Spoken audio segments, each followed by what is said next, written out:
Hi, if you are viewing this, then I hope you are wanting to view my final project for Linguistics for Educators through Drake University.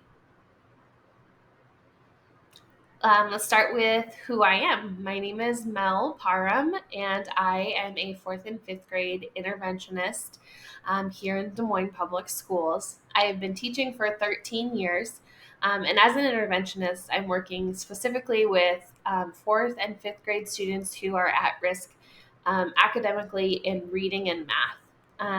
And so as I work towards my master's at Drake, I'm also working towards my reading endorsement.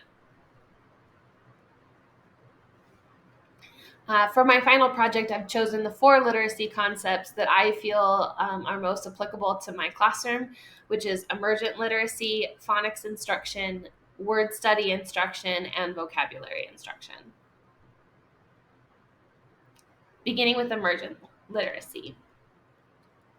As we look at emergent literacy and what it is and why I feel that it's important, I feel that it's necessary to explain the 3 main areas that we talk about when it comes to emergent literacy and where we get the data we use. Emergent literacy is really the developmental stage where children best learn to read, and it really falls before children reach 3rd grade. By 3rd grade, in the middle of 3rd grade year, you want to be seeing students able to read in order to learn and no longer be learning to read. And so for that, we really see it being done by 3rd grade, which is for me why if students are coming to me in 4th and 5th grade and they are not able to read or they're not fluently reading, I feel that it's wildly important for us to evaluate and really do hit interventions really hard in order to hopefully help students to not fall further behind when it comes to literacy. A lot of this data we received from the National Reading Panel, which was convened by Congress in 1999, and they were convened in order to evaluate and find the best ways of teaching children to read. And the next slide will really do a lot more explaining as to the National Reading Panel and what they found.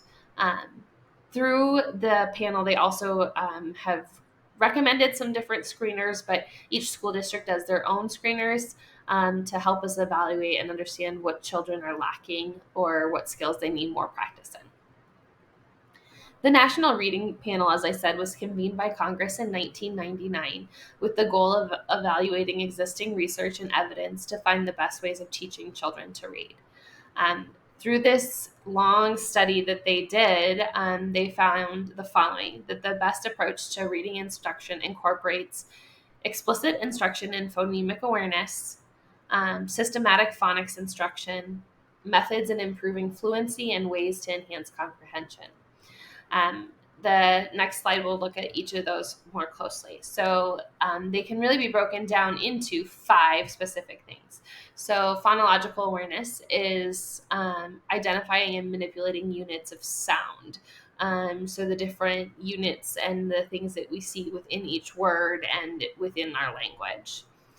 Phonics is the study of an understanding of the correspondence between sounds and spelling patterns.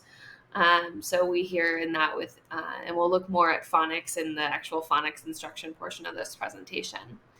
Vocabulary is words used and known by a person within a specific language. And again, we'll examine that closer in the vocabulary portion of this presentation. Oral reading fluency is what we often think about when we ask students if they're capable of reading.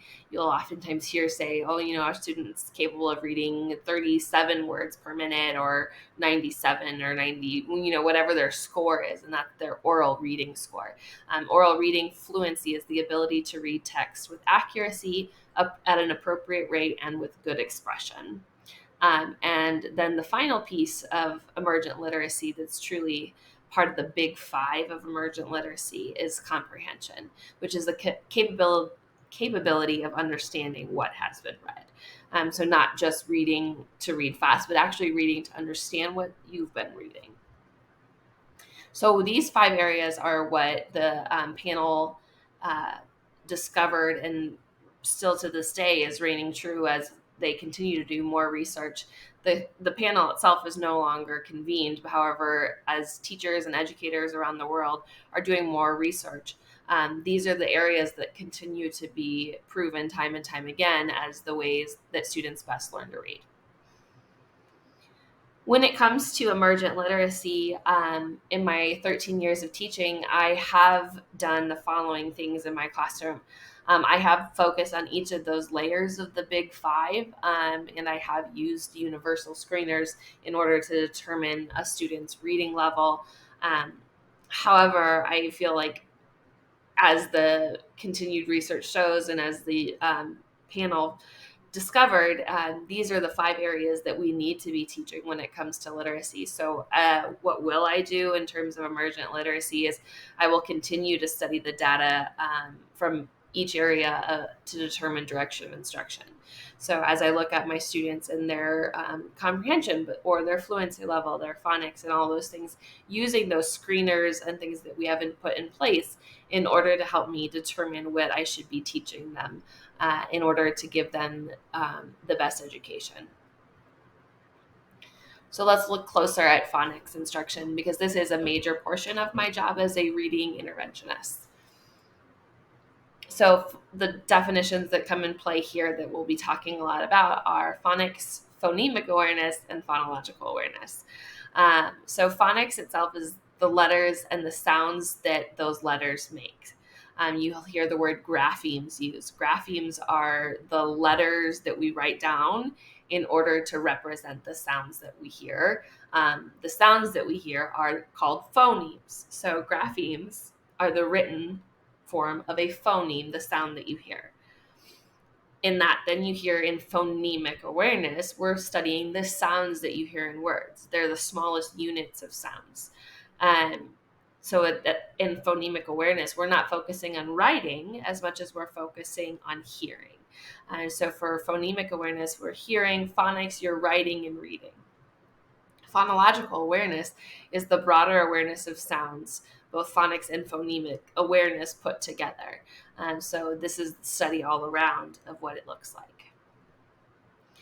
One of the things that I learned while studying this was about the different phases for readers when it comes to phonics, and also within that, then what we should be teaching.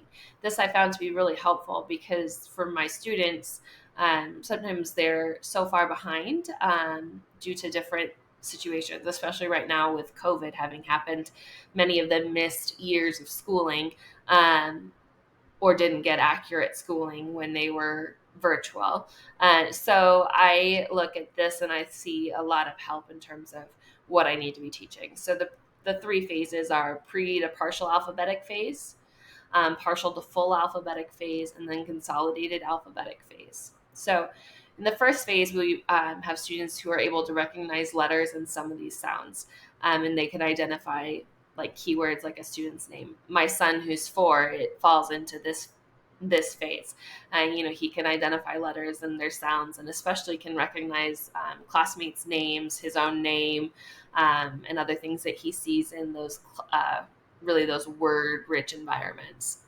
Partial to full alphabetic phase is they know the letter sound connections, but they're still struggling with decoding words. And this is where a lot of my students fall in. They know the letters and the sounds, but they are still struggling to be able to decode, especially when it becomes no longer in that CVC pattern where they're having to know more of the actual phonic sounds. For that reason, what's recommended to be taught in this phase is grapheme phoneme relations within regards to spelling and pronunciation. Again, graphemes being the written form of the phoneme, the sound. Consolidated alphabetic phase is where we want my students to be, they're acquiring knowledge of multi-letter spelling sound units and they're applying them to reading words. So as we study blends and long vowel sounds and all of those different important portions of phonics that allows for quicker decoding of words, we really want the students to be able to have the knowledge necessary to read at a higher level. Therefore, what you should be teaching at this phase is instruction in reading words using the onset rhyme units, syllabic units, or morphemic spelling meaning units. So within those, you want to be able to look for a chunk of letters and identify that that's a sound that you recognize and you know. So in that grapheme, you already know the phoneme present for it. In this area, again, I spend a lot of my day in phonics working with normally 4 to 5 groups of reading students a day, different levels of phonics. But I use Orton Gillingham, which is a phonics instruction. But many different ones are in existence, and they do the same thing of teaching the specific phonics sounds. And I do think that that's, after what the reading panel discovered, this is truly one of the most important portions of our instruction. I've also used Tegrity, which is a phonemic awareness um, curriculum, and I don't have as much of a need for it in 4th and 5th grade, as most of our students have past that area. However, I did need it for some of our lower students this past year, and it's a great curriculum for phonemic awareness. And then I also am using decodable readers in the high noon curriculum and excuse me, and it's great. Those books are really a fantastic way for children to practice decoding, but they're meant for older readers, so the reading content is more exciting than like The Cat Sat on the Mat, which are great for kindergarten, 1st grade readers. However, decodable readers for 4th and 5th grade, these do a really great job of captivating their attention, but also then allowing them to have that practice. Some of the things that I will do is something I started doing more of this past year as an interventionist is more assessment specifically to designate where children are at in order to be able to better instruct them. So for that, I really was looking at what phonics and phonemic awareness, what they had, and where they were lacking, or where there was like a strange gap that had formed based on absences or things like that. And so that was really helpful to be able to find really specific instruction levels for each student. Um, I will maintain explicit instruction of phonics and then phonemic awareness when necessary. Again, by the time they reach 4th and 5th grade, most of our students have the ability to manipulate sounds in phonemic awareness. Our students are lacking the ability to use phonics, but every now and then there are students who need continued instruction in phonemic awareness as well. My next area of instruction is word study instruction, and this to me was something that I really learned a lot about through this course. I did know the basics, but to look more closely at it, I really did find that this is an area in 4th and 5th grade where there's a lot of work that needs to be done in order to begin to really allow for higher level readers.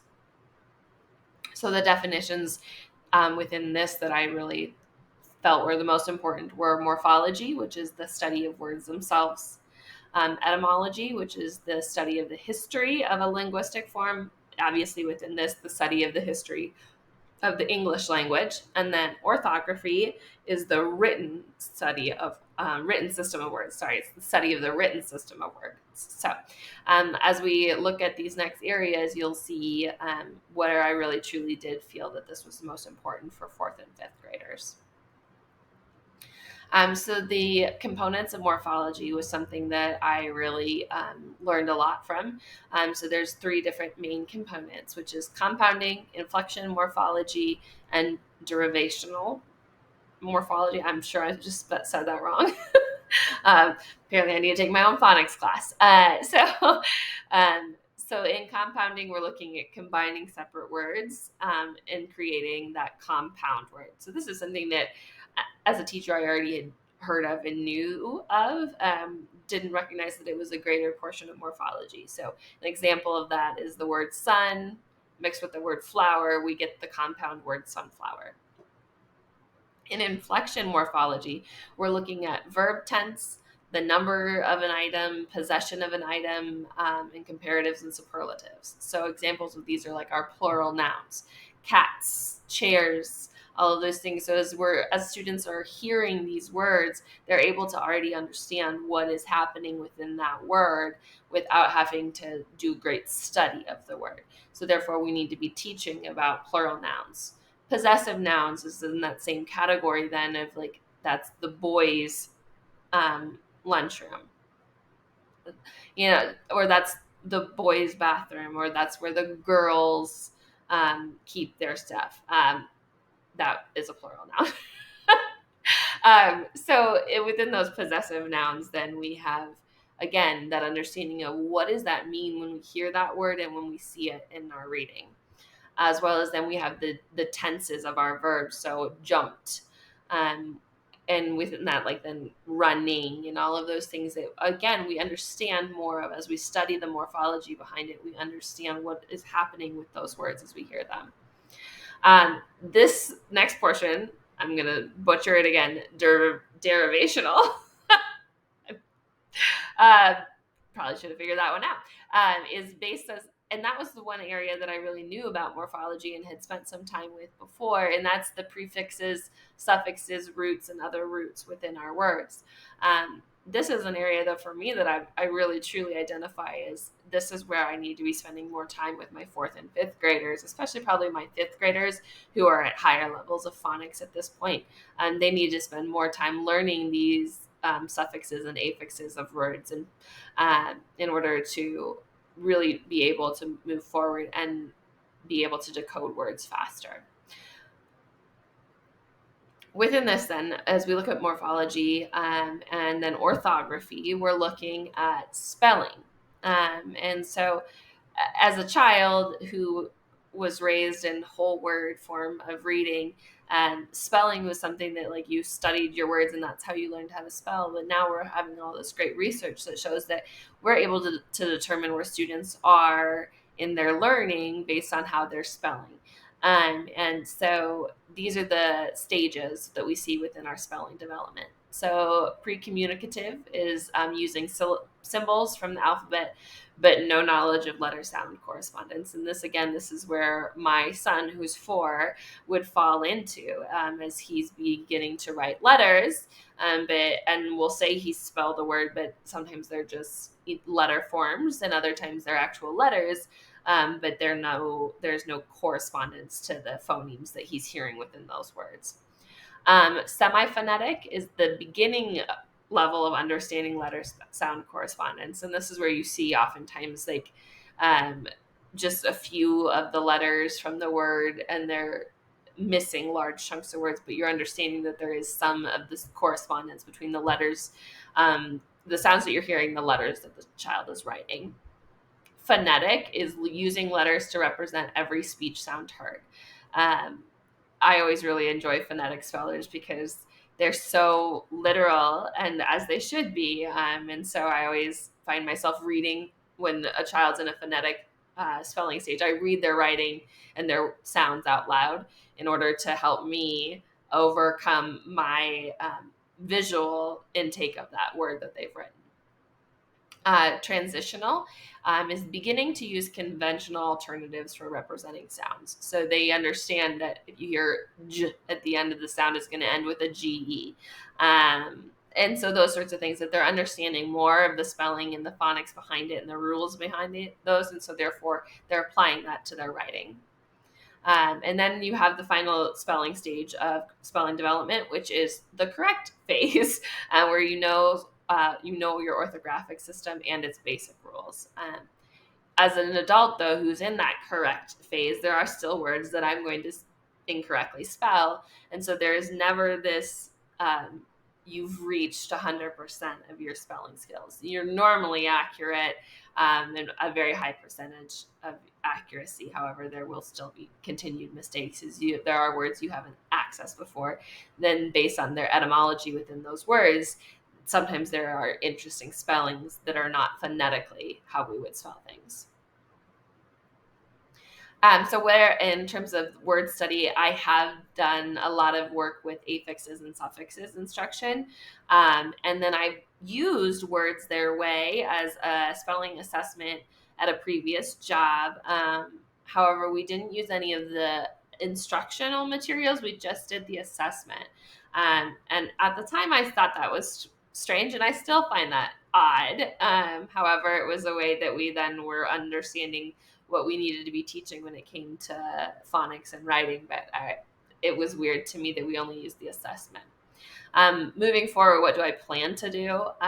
I really would like to, for my own personal self, do some more etymology study in order to be able to assist my newcomer students who are very literal in their decoding skills and they get wildly confused. And I would love to be able to help them understand where specific words are coming from and why we spell them the way we do in order to assist them with that. Um, I put on here I wanted to do spelling lessons, but not so much spelling as, but more focus with our phonics onto the writing portion of things in order to be able to decode words. And so, therefore, both in writing but also in our reading, I feel that the more you write, the easier it will become to do that in visual sense as well. Um, I really enjoyed the lessons in the readings on word sorts, and I felt that that was something that my students would really learn a great deal from and be able to explain and make the learning personal.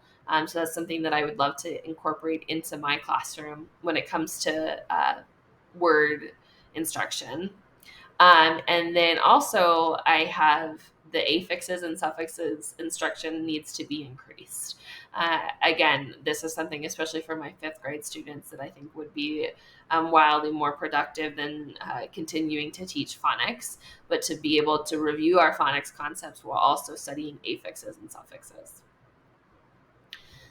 The last portion that I felt from this curriculum, from this class, that I really truly gained a lot from was the vocabulary instruction. When we look at the definitions, you'll be seeing here is the words vocabulary itself. Vocabulary being the words used and known by a person in a specific language. So when we teach vocabulary, we're teaching words and their meanings to students. Sometimes they will already have known the word, other times they will not, and it will be new information entirely. But to make that a very intentional portion of our instruction. Um, Within vocabulary, then you have your three tiers. Tier one being words that are already known and spoken within the child's language. Tier two being wide range, high utility words. So words that are going to be applicable to their lives for the remainder of their lives and not just in one specific area. As tier three are your words that are limited to a specific content area. And so this is when you think of words from like your Revolutionary War unit that really only apply to the study of the Revolutionary War. Uh, Word consciousness is the knowledge and disposition needed for students to learn, appreciate, and effectively use words. I think on an episode of Friends where Joey has uh, word of the day toilet paper, and he uses that word that he reads the definition of multiple times throughout the day, and that's what word consciousness is. It is giving children this desire to learn new words and utilize them in their own spoken language. So there are 4 different types of vocabulary. This was new information for me. So oral vocabulary is words that are understood when they're communicated orally. So when you're having a conversation with someone and you understand what they're saying, however, you don't necessarily know what it is when it comes to reading it. In the opposite, then print vocabulary is words you know when you read them or when they're written. Oftentimes these are going to overlap with each other. However, there are times where you don't necessarily know how to say it. I actually had this moment last night as I was reading, as I had to look up the pronunciation of a word. I knew the word meaning, but I didn't know how to pronounce it. So that is the definition of a print vocabulary level. Receptive vocabulary is words that you're understanding when you're listening or reading. And then productive is words you use during speaking and writing. So that's your productive vocabulary is where you operate every day. Key components of vocabulary instruction include wide reading, which is reading as a group, having information read to you in those more large group settings. In specific instruction of words is an important portion of vocabulary study. However, with the amount of words that a child learns every year, there's no way for adults to specifically teach those words. So we need to be able to do the next, which is the word learning strategies, to really give children the skills they need in order to decode words and then be able to use the clues around what they've read in order to determine meaning for that word. And then the last portion is word consciousness. Again, that desire to learn new vocabulary and be able to use it in order to have that higher level of vocabulary, both for reading and speaking. Something that I really had truly no idea about was selecting vocabulary words. I didn't really realize how much of a science was behind selecting it and how much effort you should put in to picking the vocabulary words that you instruct on in your classroom. So for me, selecting vocabulary words is representative of, so there's the known word families critical to your text. These are your word label words that you put up around your classroom, essential for your specific concepts. Repeatability is a word that they're going to be able to use again, either in text or it's going to be used again in the school year or maybe even in the future school years, but they need to know that word. And so therefore it should be a vocabulary word that's taught. Transportable vocabulary words would be words that are going to be used in group discussions or in writing tasks, sometimes in like an essay for a writing test or something like that, that you want to make sure the child understands the word before those instances come up. And the same under that then is also maybe possibility of it transferring into another content or another subject area in the classroom. Contextual analysis is being able to use the clues around you. Can you look at a word in a sentence and understand it based on what is around that word? If you can't, then it needs to be taught. Otherwise, you need to teach how to use the contextual analysis to determine the meaning of that vocabulary word. In the same way with the structural analysis, can you use structure of the word to determine its meaning? This is where those instances of affixes and suffixes and root words really do come into play. If they can break apart a word and be able to understand what the suffix means, that therefore gives the root word a different meaning, then they can use the structural analysis of a word to determine its meaning. And then the last thing to consider when you're looking at creating a vocabulary list for your classroom is, are you using too many words? In fact, a child has a limit that they can take in at a certain time. And if you overload them, then they won't truly understand and learn the words that are already on their list. So with vocabulary instruction, then what have I done? I have taught vocabulary that's been specifically chosen by the curriculums I've been teaching. And then being in early education for a good portion of my career, I've had a very vocabulary rich classroom where I was making anchor charts and labeling things and keeping those up for students to have access to those vocabulary words throughout the day. What will I do moving forward? I really want to allow for my students to have more time to read for themselves and be able to use the strategies that we're learning and teaching. So in order to do that, I need to put in the groundwork to teach them those strategies so that then when they come to new vocabulary words, they're able to understand what they're reading. For that, then I also will have I included in there, a student learns 3,000 to 4,000 words a year. And there's no way I could possibly teach them all those words myself. So to give them that ability to read on their own and learn from themselves is important. I also want to be able to select my own content vocabulary words and put some effort into that process versus just going with what the curriculum presents to me. I want to be more specific and intentional with the things that I want them to learn. As a teacher at a school with many newcomers, I really also want to avoid the temptation to dumb down my language. It is a hard situation to not do that when we have students who are new to learning English. However, it's so important for them to be in a situation where they are being exposed to higher levels of thinking and higher vocabulary and encouraged to question it and learn from it. And so that's something that as an interventionist, I need to be better at. Thank you for your time. These are my citations in the order of appearance as I was going through the different things. So thank you.